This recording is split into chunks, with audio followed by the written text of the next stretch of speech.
जो होना है उसे कोई टाल नहीं सकता, होनी को टाला नहीं जा सकता, लेकिन उत्तम कर्म व ईश्वर नाम जप से होनी के प्रभाव को कम किया जा सकता है। सभी को राधे राधे, प्रणाम। मैं नकुल दुबे। अभिमन्यु के पुत्र राजा परीक्षित थे। राजा परीक्षित के बाद उनके लड़के जन्मेजय राजा बने थे। एक दिन जन्मेजय वेदव्यास जी के पास बैठे थे। बातों ही बातों में जन्मेजय ने कुछ नाराजगी से वेदव्यास जी से कहा कि जहां आप समर्थ थे, भगवान कृष्ण थे, भीष्म पितामह, गुरु द्रोणाचार्य, कृपाचार्य, धर्मराज युधिष्ठिर जैसे महान लोग उपस्थित थे, फिर भी आप महाभारत के युद्ध को होने से रोक न पाए और देखते देखते अपार जनधन की हानि हो गई। यदि मैं उस समय रहा होता तो अपने पुरुषार्थ से इस विनाश को होने से रोक देता। अहंकार से भरे जन्मेजय के शब्द सुनकर भी वेदव्यास जी शांत रहे। उन्होंने कहा, पुत्र, अपने पूर्वजों की क्षमता पर शंका मत करो। यह विधि द्वारा निश्चित था जो बदला नहीं जा सकता। यदि ऐसा हो सकता तो श्री कृष्ण में ही इतनी सामर्थ्य थी कि वे युद्ध को रोक देते। जन्मेजय अपनी बात पर अड़े रहे और बोले, मैं इस सिद्धांत को नहीं मानता। आप तो भविष्यकार हैं, मेरे जीवन में होने वाली किसी होनी को बताइए, मैं उसे रोक कर प्रमाणित कर दूंगा कि विधि का विधान निश्चित नहीं होता है। व्यास जी ने कहा, पुत्र, यदि तू यही चाहता है तो सुन। कुछ वर्ष बाद तू काले घोड़े पर बैठकर शिकार करने जाएगा। दक्षिण दिशा में समुद्र तट पर तू पहुंचेगा। वहां तुझे एक सुंदर स्त्री मिलेगी जिसे तू महलों में लाएगा और उससे विवाह करेगा। मैं तुमको मना करूंगा कि यह सब मत करना, लेकिन फिर भी तुम यह सब करोगे। इसके बाद उस लड़की के कहने पर तू एक यज्ञ करेगा।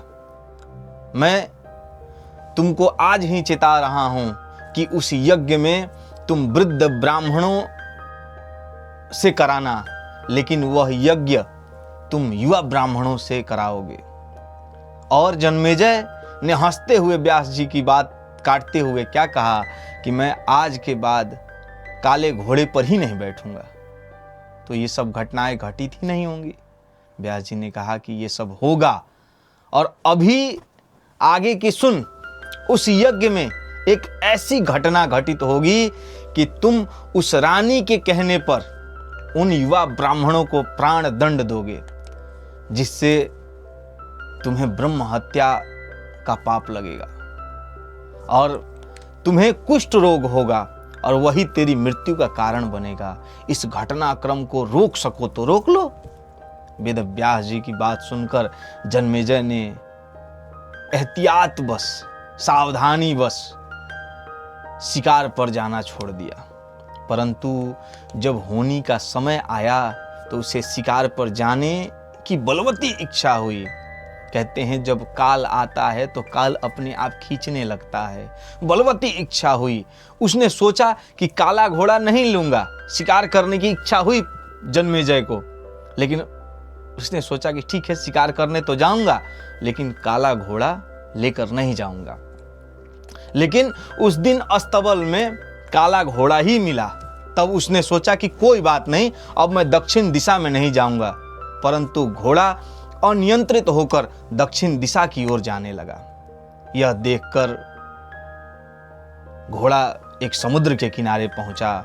वहां पर जन्मेजय ने एक सुंदर स्त्री को देखा और उस पर मोहित हुए। जन्मेजय ने सोचा कि इसे लेकर महल में तो जाऊंगा, लेकिन शादी नहीं करूंगा। परंतु उसे महलों में लाने के बाद उसके प्यार में पड़कर उससे विवाह भी कर लिया। फिर रानी के कहने से जन्मेजय द्वारा यज्ञ भी किया गया। उस यज्ञ में युवा ब्राह्मण ही रखे गए। किसी बात पर युवा ब्राह्मण रानी पर हंसने लगे। रानी क्रोधित हो गई और रानी के कहने पर राजा जन्मेजय ने उन्हें प्राण दंड की सजा दे दी। फलस्वरूप उसे कोढ़ हो गया।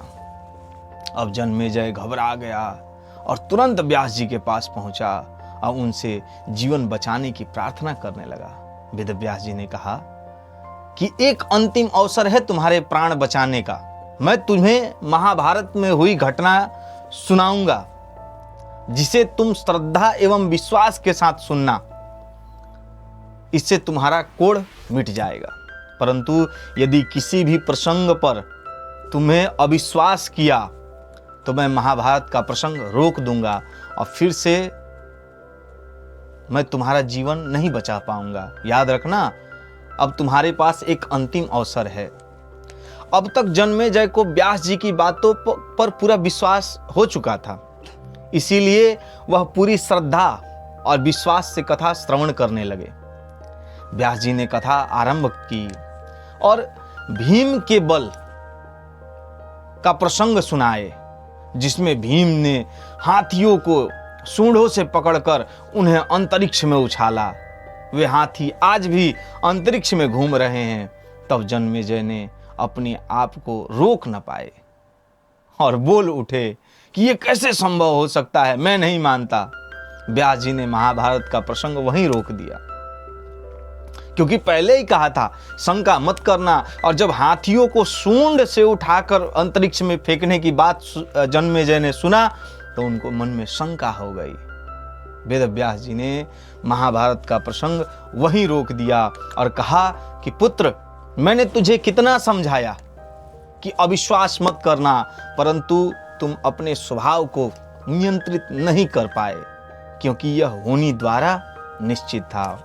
फिर वेद व्यास जी ने अपनी मंत्र शक्ति को आवाहन किया और वे हाथी पृथ्वी की आकर्षण शक्ति में आकर नीचे गिरने लगे, जो भीम ने अंतरिक्ष में भेजा था। तब व्यास जी ने कहा, यह मेरी बात का प्रमाण है। जितनी मात्रा में जन्मेजय ने श्रद्धा विश्वास से कथा श्रवण की, उतनी मात्रा में वह उस कुष्ठ रोग से मुक्त हुआ, परंतु एक बिंदु रह गया और वही उसकी मृत्यु का कारण बना। कहने का तात्पर्य है, कर्म हमारे हाथ में ही है, लेकिन उसका फल हमारे हाथों में नहीं है। गीता में भगवान ने कहा है अर्जुन से, उठ खड़ा हो और अपने कार्य द्वारा यश प्राप्त कर। यह सब तो मेरे द्वारा पहले ही मारे जा चुके हैं, तू केवल निमित्त बना है। जो होना है उसे कोई टाल नहीं सकता, होनी को टाला नहीं जा सकता, लेकिन उत्तम कर्म व ईश्वर नाम जप से होनी के प्रभाव को कम किया जा सकता है। राधे राधे। अगर आपको